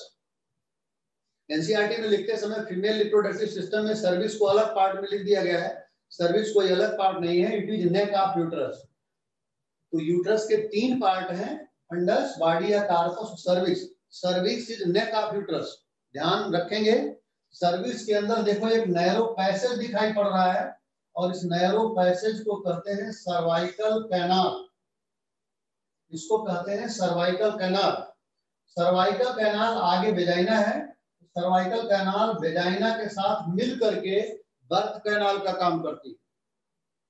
ये ध्यान रखिएगा, वेजाइना का और भी फंक्शन है, कपुलेटरी फंक्शन भी है, बट सर्विक्स के अंदर एक नैरो पैसेज है जिसको आप कहते हैं cervical canal. Cervical canal act as birth canal along with vagina. Do you understand? और एक बात और ध्यान रखना, अपने इंडिया में ये जो यूट्रस में सर्विक्स का कैंसर है, सर्विक्स के कैंसर को सर्वाइकल कैंसर कहते हैं, और ये बहुत ज्यादा पॉपुलर टाइप का कैंसर है अपने इंडिया में। फीमेल में बहुत ज्यादा जो यूट्रस का कैंसर होता है वो सर्वाइकल कैंसर ही होता है। तो ये बात हो गया यूट्रस के बारे में। और यूट्रस के बारे में लास्ट पॉइंट जो सबसे ज्यादा इंपॉर्टेंट है, ध्यान रखें, यूट्रस की जो वॉल है वो 3 लेयर्ड होती है। Wall of uterus is 3 layered. इस बाहर वाली लेयर को पेरीमिट्रियम कहा जाता है। ये बाहर वाली लेयर है जिसको पेरीमिट्रियम कहेंगे। पेरीमिट्रियम ये पेरिटोनियल लेयर है। पेरीमिट्रियम मतलब ये पेरिटोनियम की कवरिंग है। हर ऑर्गन के ऊपर, हर विसरल ऑर्गन के ऊपर कवरिंग होती है। तो wall of uterus is 3 layered. Outer peritoneal layer, this is too much important point. जो मिडिल वाली लेयर है, जो ये वाली मिडिल लेयर आएगी, तो ये मिडिल लेयर को आप कहते हैं मायोमेट्रियम। मायो का मतलब होता है बेटा मसल। ये मसल लेयर है। और आपने पढ़ा होगा मसल 3 तरह की होती है, स्केलेटन, स्मूथ और कार्डियक। तो यह स्मूथ मसल है। जितने विसरल ऑर्गन है, विसरल ऑर्गन के अंदर आपकी कौन सी मसल है? स्मूथ मसल है। तो ये स्मूथ मसल है। जब बच्चे का जन्म होता है, पार्क्यूलेशन के टाइम पर इन्हीं मसल्स में विगरस कॉन्ट्रैक्शन होता है, उसकी वजह से लेबर पेन होता है। तो wall of uterus is 3 layered. Outer perimetrium, it is peritoneal layer. Middle myometrium, it is smooth muscle layer. और सबसे जो अंदर वाली लेयर है उसको कहते हैं एंडोमेट्रियम। सबसे अंदर वाली लेयर है, इसको क्या कहेंगे? इसको कहेंगे एंडोमेट्रियम। सबसे अंदर वाली लेयर ये एंडोमेट्रियम है। एंडोमेट्रियम है क्या? क्वेश्चन ये है। ये म्यूकोजल लेयर है, ये म्यूकस मेम्ब्रेन है, म्यूकोजल लेयर है। और इसमें म्यूकस ग्लैंड बहुत ज्यादा पाई जाती है और इसमें ब्लड वेसल्स की सप्लाई बहुत ज्यादा होती है। तो आप इनर वाली लेयर को कहेंगे endometrium, which is mucosal layer and it is highly glandular and vascular. यहाँ बहुत ज्यादा म्यूकस ग्लैंड होती हैं और ये बहुत ज्यादा यहाँ ब्लड वेसल्स होती हैं, ब्लड कैपिलरीज आती है, ब्लड सप्लाई होती है। तो इसलिए ये बात ध्यान देना है कि wall of uterus is 3 layered. Outer peritoneal layer, इसको कहते हैं perimetrium. Middle smooth muscle layer, इसको कहते हैं मायोमेट्रियम। और inner mucosal layer, that is endometrium, which is highly glandular and vascular.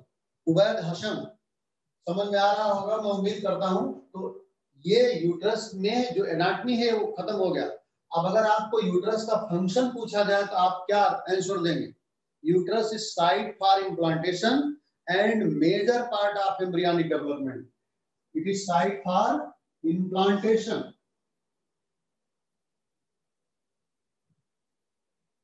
जैसे गमले में आप एक पौधा लगा दीजिए तो आप कहते हो प्लांटेशन कर रहे हैं, जमीन में लगा दीजिए तो आप कहते हो प्लांटेशन कर रहे हैं। यहाँ क्या है? यहाँ ब्लास्टोसिस्ट। आपको पता होगा क्लीवेज और मारुला के बाद ब्लास्टोसिस्ट बनती है। ब्लास्टोसिस्ट यहाँ आकर के एंडोमेट्रियम से अटैच हो जाती है। ब्लास्टोसिस्ट आकर के एंडोमेट्रियम से अटैच हो जाती है, उसी को कहते हैं इम्प्लांटेशन। आगे फिर एम्ब्रियोनिक डेवलपमेंट शुरू होता है। तो uterus is site for implantation. और ध्यान रखें, इम्प्लांटेशन को निडेशन भी बोला जाता है। इम्प्लांटेशन को निडेशन भी बोलते हैं। Uterus is site for implantation and embryonic development.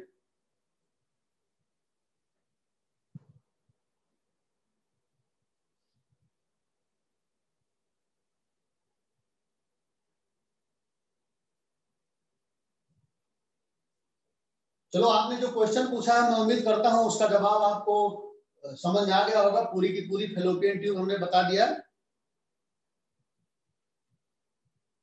किसी बच्चे ने पूछा फैलोपियन ट्यूब में भी इस्थमस होता है क्या? इस्थमस इनर और नैरो पार्ट फैलोपियन ट्यूब का होता ही है। आप पूरा का पूरा स्ट्रक्चर आप पढ़ें और पूरा का स्ट्रक्चर पढ़ने के बाद चूंकि हम रिपीट भी करते हैं, तब अगर कोई क्वेरी आपके मन में है तो आप क्वेश्चन पुटअप करें। अदरवाइज एक एक बच्चा जब आपका क्वेश्चन पुटअप करेगा तो हम वही रह जाएंगे बेटा। इसलिए पूरी बात सुनो, सुनने के बाद अगर आपको कोई दिक्कत आती है then you can ask question, then you can write question. तो ये यूट्रस के बारे में इतनी बात है। Uterus is site for implantation, implantation को निडेशन भी कहते हैं, एंड एम्ब्रियोनिक डेवलपमेंट। और ये ध्यान, major part of embryonic development, क्योंकि minor part of embryonic development यहाँ भी होता है। क्लीवेज और मारुला फैलोपियन ट्यूब के इस्थमस वाले पार्ट में भी होते हैं। और इम्प्लांटेशन क्या है? आपने कह दिया इम्प्लांटेशन। इम्प्लांटेशन क्या है? It is attachment of blastocyst to endometrium. Human blastula को ब्लास्टोसिस्ट कहते हैं, आपने पढ़ा होगा। तो ब्लास्टोसिस्ट का एंडोमेट्रियम से अटैच होना, इसी को कहते हैं इम्प्लांटेशन। जब इम्प्लांटेशन होगा तो आगे एम्ब्रियोनिक डेवलपमेंट होगा। तो ये हो गया आपका यूट्रस के लिए। और उसके बाद नेक्स्ट स्ट्रक्चर है आपका वेजाइना। तो नेक्स्ट स्ट्रक्चर वेजाइना के बारे में कोई बहुत ज्यादा पॉइंट नहीं है, 2-3 खास पॉइंट है जिन पे आप फोकस करें। एक तो जनरल वे में आप बोलेंगे डिफाइन कैसे करोगे, तो इलास्टिक मस्कुलर ट्यूब है। और ध्यान रखेंगे ये सर्विस के पोस्टीरियर पार्ट से, सर्विस का यूट्रस का जो पोस्टीरियर जो नीचे वाला पार्ट है वो सर्विस है, that is neck of uterus. तो it is extend from posterior part of cervix to vestibule. ये वाला एरिया वेस्टिब्यूल है। ये वाली बात एनसीईआरटी में नहीं लिखी है, बट अगर कभी एक क्वेश्चन पूछा गया प्री मेडिकल में कि वेजाइना की बाउंड्री कहां से कहां तक, तो posterior part of cervix to vestibule. तो it is elastic muscular tube which extend from posterior part of cervix to vestibule. और जो इंपॉर्टेंट बात है वो ये ध्यान रखना है, वेजाइना के अंदर कोई ग्लैंड नहीं पाई जाती। नंबर 1 बात, glands are absent in vagina. Question है आपका। दूसरी बात, वेजाइना के अंदर कौन सा टिश्यू मिलता है, तो stratified squamous epithelium. Stratified squamous epithelium आपने पढ़ा होगा। एपिथेलियल टिश्यू 2 तरह का होता है, सिंपल और कंपाउंड। कंपाउंड का ही, कंपाउंड मेनली 2 तरह के होते हैं, स्ट्रैटिफाइड और ट्रांजिशनल। तो यहाँ पर ये स्ट्रैटिफाइड स्क्वैमस एपिथेलियम है। अगर खाली एनसीईआरटी के हिसाब से जवाब देना चाहते हो तो that is compound epithelium. But आज तक सवालों में पूछा गया स्ट्रैटिफाइड स्क्वैमस एपिथेलियम। तो stratified squamous epithelium is a type of compound epithelium. NCERT में खाली कंपाउंड एपिथेलियम लिख के छोड़ दिया गया है, स्ट्रैटिफाइड और ट्रांजिशनल नहीं दिया गया है। पर जब आप सवाल करते हैं तो स्ट्रैटिफाइड और ट्रांजिशनल भी आपके सामने आते हैं। तो स्ट्रैटिफाइड और transitional they are variety of, they are type of compound epithelium, जहां जो सेल लेयर होती है मोर देन 1 होती है, 2 होती है, 3 होती है, कुछ भी हो। सिंपल एपिथेलियम और कंपाउंड में यही फर्क है। Simple epithelium is made up of 1 layer of cell and compound epithelium is made up of 2 or more than 2 layer of, यानी more than 1 layer of। तो यहाँ एक क्वेश्चन सबसे इंपॉर्टेंट, यहाँ ग्लैंड नहीं पाई जाती वेजाइना में। दूसरा, यहाँ कंपाउंड एपिथेलियम मिलता है और कंपाउंड एपिथेलियम की वैरायटी है स्ट्रैटिफाइड स्क्वैमस एपिथेलियम। और तीसरी बात यहाँ जो इंपॉर्टेंट ध्यान देनी है, रिप्रोडक्टिव लाइफ के दौरान, यानी जब रिप्रोडक्टिव लाइफ होती है, यानी प्यूबर्टी से लेकर के मीनोपाज तक, 12-14 साल की एज से लेकर के जो फीमेल में प्यूबर्टी वाली एज है वो 12 से 14 साल वाली एज है। तो वहां से लेकर के मीनोपाज तक यानी 50 इयर्स के आसपास वेजाइना का कांस्टेंट एसिडिक पीएच मेंटेन रहता है। 3 से 5 के बीच वेजाइना का पीएच जो होता है वो 3 से 5 के बीच होता है। और ध्यान दें, ऐसा पीएच क्यों होता है? वेजाइना के अंदर कुछ सिम्बायोटिक बैक्टीरिया पाए जाते हैं। रिप्रोडक्टिव लाइफ के दौरान वेजाइना के अंदर कुछ सिम्बायोटिक बैक्टीरिया पाए जाते हैं। ये बैक्टीरिया शुगर का ब्रेक डाउन करते हैं और उनसे लैक्टिक एसिड का फॉर्मेशन होता है, और वही लैक्टिक एसिड वेजाइना के एसिडिक पीएच के लिए रिस्पांसिबल होता है। तो वेजाइना का जो पीएच होता है that is in between 3 to 5। और अब लास्ट में अगर फंक्शन की बात आती है तो मैंने फंक्शन तो पहले बता दिया, और यही आपका नीट का सवाल भी है कि एक तो ये कपलेटरी कैनाल का काम करती है और दूसरे सर्वाइकल कैनाल के साथ मिलकर के बर्थ कैनाल का काम करती है। तो अलग से कहेंगे तो it act as copulatory canal, और along with cervical canal it also act as birth canal। तो ये हमने आपको ओवरी, ओविडक्ट, यूट्रस, वेजाइना, और मैंने पहले बताया था कि ओविडक्ट, यूट्रस और वेजाइना को फीमेल एक्सेसरी डक्ट कहा जाता है। कहने का मतलब आपने ओवरी पढ़ लिया और फीमेल एक्सेसरी डक्ट पढ़ लिया। अब आपको पढ़ना है एक्सटर्नल जेनिटलिया। ये चीजें आपको समझ में आ गई होगी। नेक्स्ट स्ट्रक्चर आप पढ़ें external genitalia.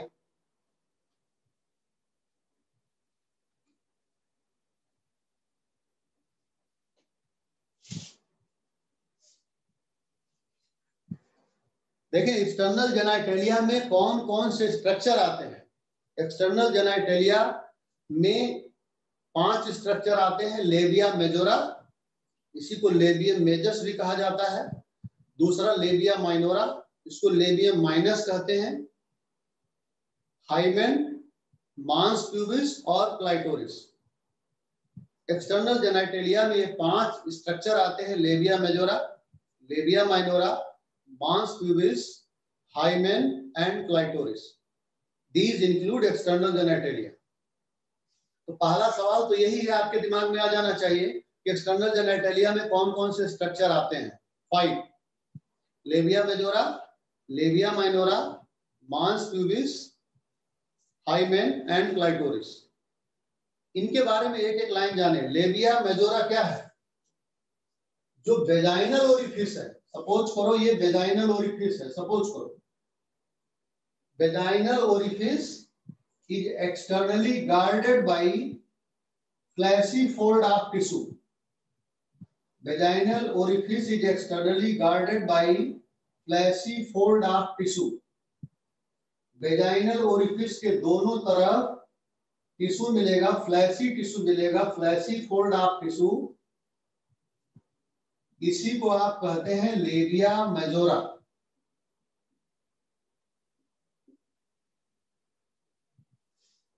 Vaginal orifice is externally guarded by fleshy fold of tissue. इनसे ज्यादा आपको पढ़ने की जरूरत नहीं, these are lining of NCERT. Vaginal orifice is externally guarded by fleshy fold of tissue, इसको कहते हैं लेबिया मेजोरा, इसी को लेबियम मेजस भी कहते हैं। And vaginal orifice is internally guarded by, labia majora के अंदर डबल फोल्ड ऑफ टिश्यू होते हैं, पेयर्ड फोल्ड ऑफ टिश्यू होते हैं। लेबिया मेजोरा के अंदर ये दूसरा एक टिश्यू पाया जाता है, दैट इज किताब में आपके लिखा है पेयर्ड फोल्ड ऑफ टिश्यू, इसी को कहते हैं लेबिया माइनोरा। लेबिया माइनोरा या इसी को आप कहेंगे labium minus. Clear? Vaginal orifice is externally guarded by labia majora, these are fleshy fold of tissue, and internally guarded by labia majora के अंदर पेयर्ड फोल्ड ऑफ टिश्यू होते हैं, they are labia minora. तीसरी बात देखिए, लेबिया majora के ऊपर एक कुशन लाइक स्ट्रक्चर होता है, pad like cushion like structure होता है। लेबिया मेजोरा के ऊपर एक कुशन लाइक स्ट्रक्चर होता है, इसी को कहते हैं मांस प्यूबिस, जिस पर पाए जाते हैं प्यूबिक हेयर। तो मांस प्यूबिस क्या है? It is a cushion like structure, it is a cushion pad like structure above the junction of labia majora. Labia majora का जो ऊपर वाला जंक्शन है उसके ऊपर ये कुशन लाइक स्ट्रक्चर है, पैड लाइक स्ट्रक्चर है, इसी को आप कहते हैं मांस प्यूबिस। तो ये तीनों बातें क्लियर हो गई। चौथी बात, हाइमेन। देखिए यहाँ ये वेजाइना का स्ट्रक्चर बनाया है, और अगर आप किताब में देखें तो ये जो हम डॉट डॉट करके, ये वेस्टिब्यूल वाला एरिया है, और ये जो हम डॉट डॉट करके बना रहे हैं ब्लू पेन से, ये डॉट डॉट करके मेम्ब्रेन बना रहे हैं, इसको आप कहते हैं हाइमेन। लेकिन हाइमेन कहाँ है? हाइमेन केवल वर्जिन्स में। जरा ध्यान से सुनना, जो वर्जिन्स हैं, जो कुमारी हैं, वर्जिन्स में वेजाइनल ओरिफिस इनकम्प्लीटली क्लोज होता है, कंप्लीटली नहीं, incompletely. In virgins vaginal orifice is incompletely close by a septum of mucus membrane. ये म्यूकस मेम्ब्रेन होती है। What is hymen? Mucous membrane. और ये इनकम्प्लीट होती है, कंप्लीट नहीं होती।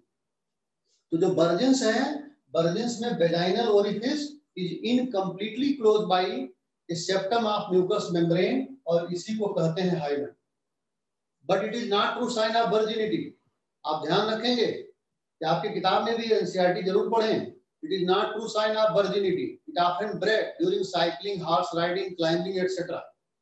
और ये भी है कुछ फीमेल में, कुछ औरतों में, कुछ वोमेन्स में जो हाइमेन है परसिस्ट करती है even after coitus, even after mating. ये आपके किताब में ये लाइन है, ध्यान रखना। तो in some women's it persist even after coitus, even after mating, even after copulation. Coitus कहिए, मेटिंग कहिए, कपुलेशन कहिए, सब एक बात।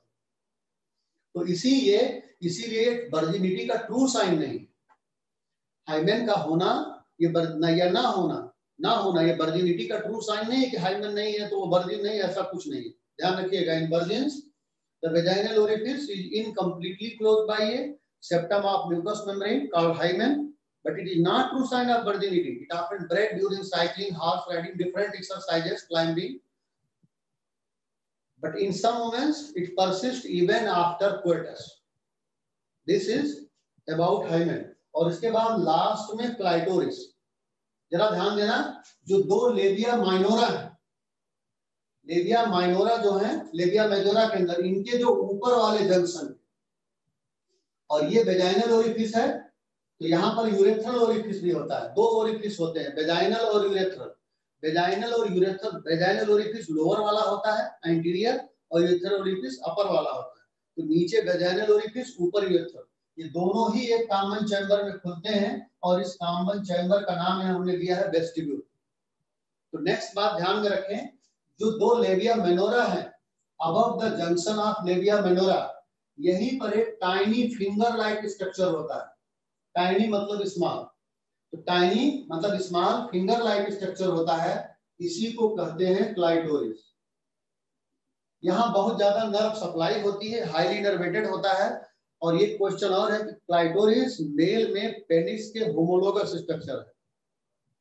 होमोलोगस का मतलब, होमोलोगस एनालोगस ऑर्गन आपने पढ़ा होगा, जिनकी एक ओरिजिन होती है, जिनकी एक ओरिजिन होती है और डिफरेंट फंक्शन होता है, तो that is homologous organ. Analogous आप पढ़ते हैं जिनका फंक्शन सेम होता है, ओरिजिन डिफरेंट होती है। ओरिजिन इवोल्यूशन ऑफ लाइफ इसके बाद वाला टॉपिक है, देन आई वहां पर हम डिस्कस करेंगे homologous analogous organ, that is very important. तो लेबिया मेनोरा के above the junction of labia minora, a tiny small यानी finger like structure is present, इसी को कहते हैं क्लाइटोरिस, और ये मेल के पेनिस के होमोलोगस होता है। ओके, अब लास्ट पॉइंट ध्यान दें कि जो वेजाइनल ओरिफिस है, ऊपर वाला यूरेथ्रल होता है और नीचे वाला वेजाइनल होता है। वेजाइनल, ये दो ओरिफिस हैं। तो वेजाइनल ओरिफिस यानी lower and above urethral orifice एक कॉमन चैम्बर में खुलते हैं, इसको कहते हैं वेस्टिब्यूल। और यहाँ लास्ट पॉइंट वेरी इंपॉर्टेंट, ये देखो वेजाइनल ओरिफिस के दोनों तरफ, वेजाइनल ओरिफिस के दोनों तरफ एक एक बड़ी ग्लैंड पाई जाती है, एक इधर एक उधर, लेफ्ट राइट। इनको कहते हैं बर्थोलिन ग्लैंड। इनको क्या कहते हैं? Bartholin gland. ये वेस्टिब्यूल में खुलती हैं, वेजाइना में नहीं खुलती। हमने पहले बता दिया वेजाइना में ग्लैंड नहीं है, ये वेस्टिब्यूल में खुलती हैं, इसलिए इनको वेस्टिबुलर ग्लैंड भी कहते हैं। तो at the both side of vaginal orifice a large vestibular gland is present, इन्हीं को कहते हैं बर्थोलिन ग्लैंड। और बर्थोलिन ग्लैंड म्यूकस सिक्रीट करती हैं। जो काम आपने मेल में काउपर्स ग्लैंड या बल्बोइथेरल ग्लैंड का देखा था, लगभग वही उसी तरह का फंक्शन इनका फीमेल में है। तो ये इनमें ये म्यूकस सिक्रीट करती हैं, और ये म्यूकस मेटिंग के टाइम पर वेस्टिब्यूल को और वेजाइना को लुब्रिकेट करता है। ये भी आपका एक सवाल है, बर्थोलिन ग्लैंड सिक्रीट म्यूकस या vestibular gland secrete mucus at the time of coitus, और ये म्यूकस वेस्टिब्यूल और वेजाइना को लुब्रिकेट करता है। तो अगर आपने इतना समझ लिया तो फीमेल रिप्रोडक्टिव सिस्टम मैंने आपको पढ़ा दिया, और मेरे ख्याल से मैंने लगभग बहुत सारी बातें आपको कवर कर दी हैं। ये क्रैश कोर्स है बेटा, चीजों को बहुत अच्छी तरह से, बहुत बेहतरीन तरह से समझाया जा सकता है। एक एक बात आपके दिमाग में सेट की जा सकती है, पर उसके लिए थोड़ा सा समय चाहिए। और लेकिन फिर भी मैंने लगभग पूरी बात आपको बताई है। अगर आपने एक बार भी इसको पढ़ा होगा, दो बार पढ़ा होगा, तो आई थिंक आज आपको कुछ नई चीजें भी मिली होंगी। और अब हम आपको यहाँ बहुत इंपॉर्टेंट एस्पेक्ट बताने जा रहे हैं। You have only I think 7 or 8 minutes. Female में हार्मोन का काम क्या है या मेल में हार्मोन का क्या काम है? This is very important question, जहां अक्सर आप डाउट में रहते हो, वो हम आपको बताने जा रहे हैं। उसको जरा ध्यान से सुनो।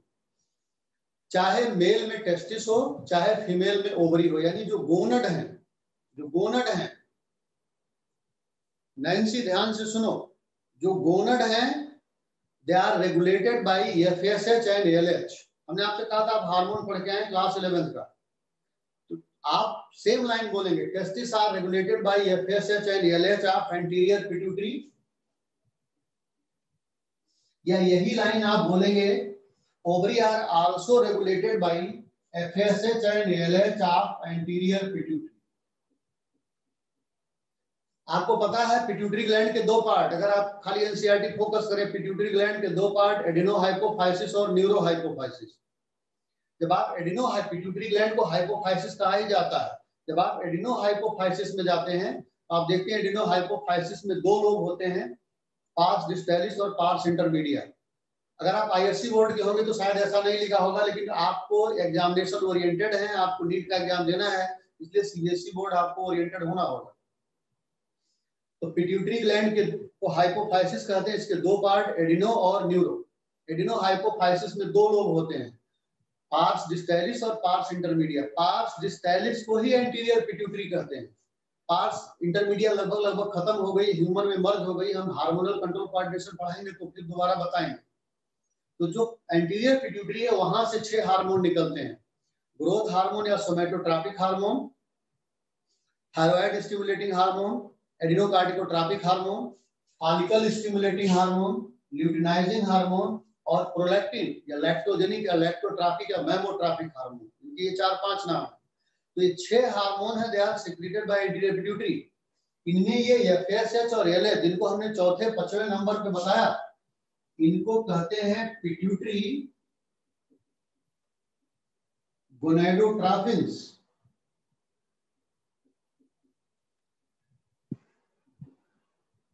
इनको कहते हैं पिट्यूटरी गोनेडोट्रॉफिन। क्यों?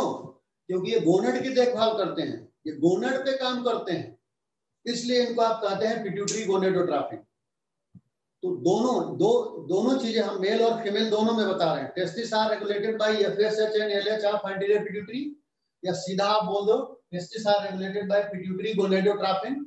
और पिट्यूटरी गोनेडोट्रॉफिन का मतलब आप जान गए एफएसएच और एलएच। या यही बात आप ओवरी के लिए भी बोलेंगे कि ovary are also regulated by FSH and LH of anterior pituitary, दोनों के लिए।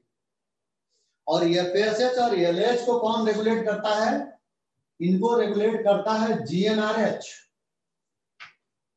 GnRH of hypothalamus, gonadotrophin releasing hormone of hypothalamus. Hypothalamus से आपको पता है 2 तरह के हार्मोन निकलते हैं, एक्साइटेटरी, रिलीजिंग और इनहिबिटरी। तो एक्साइटेटरी या रिलीजिंग हार्मोन वो होते हैं जो पिट्यूटरी से निकलने वाले कुछ हार्मोन के सिक्रीशन को बढ़ा देते हैं। तो आपको पता है मास्टर ग्लैंड पिट्यूटरी है, लेकिन पिट्यूटरी ग्लैंड किसी भी निकलने वाले कुछ हार्मोन को, सारे नहीं कुछ, हाइपोथैलेमस से कंट्रोल करता है। तो हाइपोथैलेमस से 2 तरह के हार्मोन आते हैं, रिलीजिंग हार्मोन यानी एक्साइटेटरी और दूसरा इनहिबिटरी। तो ये एक्साइटेटरी हार्मोन है जीएनआरएच, जो पिट्यूटरी से निकलने वाले एफएसएच और एलएच की सिंथेसिस को बढ़ा देता है, सिक्रीशन को बढ़ा देता है। तो आई थिंक ये पॉइंट आप समझ में गए होंगे कि testis are regulated by FSH and LH of anterior pituitary, ovary are also regulated by FSH and LH of anterior pituitary. FSH और एलएच को पिट्यूटरी गोनेडोट्रॉफिन कहते हैं, and pituitary gonadotrophins are further regulated by GnRH of hypothalamus. अब जरा FSH का mail में काम देखो बेटा, एफएसएच का मेल में काम देखिए। अगर आपसे क्वेश्चन आ जाए, बहुत इंपॉर्टेंट सवाल है जिन पे आप लोग ध्यान करते ही नहीं, लेकिन अच्छे बच्चे हमेशा ध्यान करते हैं, और मैं जानता हूं आप सब बहुत अच्छे हो, इसलिए ध्यान करो। Practice makes a man perfect. अगर आप कंसंट्रेट नहीं होंगे तो दुनिया में कोई आपको नहीं पढ़ा सकता है। आपको कोई तभी पढ़ा सकता है जब आप खुद पढ़ने का शौक रखते हो। एफएसएच का काम क्या है? एफएसएच का काम हम पहले मेल में बोलने जा रहे हैं। ये स्पर्मेटोजेनेसिस को रेगुलेट करता है। स्पर्मेटोजेनेसिस मतलब फॉर्मेशन ऑफ स्पर्म। एफएसएच का काम मेल में स्पर्मेटोजेनेसिस रेगुलेट करना है, और लेकिन स्पर्मेटोजेनेसिस के लिए मेन हार्मोन तो एंड्रोजन है। स्पर्मेटोजेनेसिस के लिए मेन हार्मोन तो एंड्रोजन है। तो अब 2 सवाल आपके सामने आ रहे हैं, स्पर्मेटोजेनेसिस को कौन कौन, एक जवाब में होगा एफएसएच, एक में होगा एंड्रोजन, एक में दोनों हो जाएगा, एंड्रोजन अलॉन्ग विद एफएसएच। तो स्पर्मेटोजेनेसिस को रेगुलेट करने के लिए कौन हार्मोन जिम्मेदार है? एंड्रोजन यानी testosterone along with FSH. FSH वाली बात आपके दिमाग में नहीं रहती, आपके दिमाग में रहती है एंड्रोजन वाली बात। इसलिए आज के बाद दोनों बातें याद रखें कि मेल में स्पर्मेटोजेनेसिस के लिए कौन हार्मोन जिम्मेदार है। मेन तो एंड्रोजन है, लेकिन ये भी सहायक है एफएसएच। हम आगे बताएंगे गैमेटोजेनेसिस में FSH act upon Sertoli cell and causes release of certain factor which are responsible for spermiogenesis। ये आपकी किताब की लाइन है। तो ये ध्यान रखें कि एफएसएच का भी स्पर्मेटोजेनेसिस में रोल है। तो spermatogenesis is combinedly controlled by number 1 androgen यानी टेस्टोस्टेरोन एंड देन एफएसएच। तो मेल में एफएसएच का काम ये हो गया। एलएच का काम देखिए मेल में, अगर एक बात आपको याद हो जाए तो आपको बड़े आराम से आंसर याद हो जाएगा। मेल में एलएच को आईसीएसएच बोला जाता है, मेल में एलएच को आईसीएसएच बोलते हैं, इंटरस्टिशियल सेल स्टिमुलेटिंग हार्मोन, और इंटरस्टिशियल सेल को तो लीडिंग सेल कहते हैं, तो इंटरस्टिशियल सेल स्टिमुलेटिंग हार्मोन या लीडिंग सेल स्टिमुलेटिंग हार्मोन। और अब आपको समझ में आ गया कि अगर मेल में एलएच को आईसीएसएच कहा जाता है, हालांकि एनसीईआरटी में ऐसा कुछ नहीं लिखा हुआ, क्लास 11 के टॉपिक में जाएं हार्मोनल कंट्रोल कोऑर्डिनेशन में तो सीधा काम लिखा हुआ है और थोड़ा थोड़ा समझा के लिखा हुआ है। तो मेल में एलएच को आईसीएसएच कहा जाता है, यानी इंटरस्टिशियल सेल स्टिमुलेटिंग हार्मोन, या इन्हीं को आप लीडिंग सेल स्टिमुलेटिंग हार्मोन कहेंगे। और जब लीडिंग सेल स्टिमुलेट होंगी तो बेटा क्या होगा, एंड्रोजन सिंथेसाइज होगा। तो अपने आप आपको याद हो गया कि मेल में एलएच का क्या काम है, synthesis and secretion of androgen यानी टेस्टोस्टेरोन। तो मेल में आज हमने आपको, अभी फिर आज मेल का लेकर के चलिए, मेल वाला आज हम कंप्लीट कर दें, टाइम नहीं है। अब इसके बाद एक हार्मोन बच गया एंड्रोजन, एक हार्मोन एंड्रोजन बच गया। अब अगर पूछा जाए एंड्रोजन का क्या काम है, एफएसएच और एलएच का काम तो आपने देख लिया। तो एंड्रोजन का एक काम तो पहले बता दिए, स्पर्मेटोजेनेसिस, इट रेगुलेट स्पर्मेटोजेनेसिस। लेकिन दूसरा काम जो सेकेंडरी सेक्स ऑर्गन है, ध्यान रखना दो तरह के ऑर्गन होते हैं, प्राइमरी और सेकेंडरी। टेस्टिस और ओवरी ये प्राइमरी सेक्स ऑर्गन है, आपने पढ़ा। अब मेल और फीमेल रिप्रोडक्टिव सिस्टम आपने पढ़ लिया। मेल और फीमेल रिप्रोडक्टिव सिस्टम में टेस्टिस और ओवरी के अलावा जो भी ऑर्गन है उनको सेकेंडरी सेक्स ऑर्गन कहते हैं। जैसे आपने एपिडाइडमिस पढ़ा, वास डिफरेंस पढ़ा, सारे आपने पढ़ा, पेनिस पढ़ा। तो अगर ऐसा सवाल आता है कि पेनिस के प्रॉपर डेवलपमेंट के लिए कौन हार्मोन जिम्मेदार है, तो आपका जवाब होगा एंड्रोजन या टेस्टोस्टेरोन। यानी it is responsible for spermatogenesis, it is responsible for development of sex organ. किसी भी सेकेंडरी सेक्स ऑर्गन के प्रॉपर डेवलपमेंट के लिए ये हार्मोन रिस्पांसिबल है, कौन, एंड्रोजन। और फिर it is also responsible for development of secondary sexual character. जैसे मेल में कुछ सेकेंडरी सेक्सुअल कैरेक्टर हैं जो प्यूबर्टी पे आते हैं, और आपको पता है मेल में प्यूबर्टी की एज 14 से 16 साल की होती है, जब दाढ़ी मूछें आने लगती हैं, जब आपने देखा लो पिच डिवाइस हो जाती है। मेल में लो पिच डिवाइस होना ये सेकेंडरी सेक्सुअल कैरेक्टर है। नैरो पेल्विस है, ये सब सेकेंडरी सेक्सुअल कैरेक्टर। तो अगर ऐसा सवाल आता है कि मेल में सेकेंडरी सेक्सुअल कैरेक्टर के डेवलपमेंट के लिए कौन हार्मोन जिम्मेदार है, तो उसका भी जवाब होगा एंड्रोजन। और सेकेंडरी सेक्सुअल कैरेक्टर कब आते हैं, ड्यूरिंग प्यूबर्टी। और प्यूबर्टी क्या है, it is attainment of sexual maturity, यानी जब आप सेक्सुअली मैच्योर हुए। और सेक्सुअल मैच्योरिटी यानी प्यूबर्टी की एज क्या है मेल में, 14 से 16 साल। तो कोई भी सेकेंडरी सेक्सुअल कैरेक्टर का नाम ले लिया जाए मेल में, और आपसे पूछा जाए, सवाल गहरे से गहरा होता जाता है, सुपरफिशियल भी होता है, उसमें गहरा भी हो जाता है कि भाई सेकेंडरी सेक्स ऑर्गन के प्रॉपर डेवलपमेंट के लिए, यानी पेनिस के, एपिडाइडमिस के, वास डिफरेंस के प्रॉपर डेवलपमेंट के लिए कौन हार्मोन जिम्मेदार है, तो आप जवाब देंगे एंड्रोजन यानी टेस्टोस्टेरोन। मेल में सेकेंडरी सेक्सुअल कैरेक्टर की प्रॉपर डेवलपमेंट के लिए यानी प्यूबर्टी के लिए कौन हार्मोन जिम्मेदार है, तो भी आप जवाब देंगे टेस्टोस्टेरोन। तो मेल में मैंने हार्मोनल कंट्रोल पढ़ा दिया है। सेम फीमेल में नेक्स्ट टर्म पे आएंगे, आप पढ़ के आए, मैं आपको फीमेल में हार्मोनल कंट्रोल पढ़ाऊंगा। और भी हार्मोन है, बट ये मेन है जिनको आपको जरूर पढ़ना है। और फिर आगे हम आपको gametogenesis, menstrual cycle, stress cycle, fertilisation, gestation period और पार्चुरेशन, यहाँ जो खास बातें हैं नेक्स्ट टर्म पे हम इसको पूरा करेंगे। Thank you.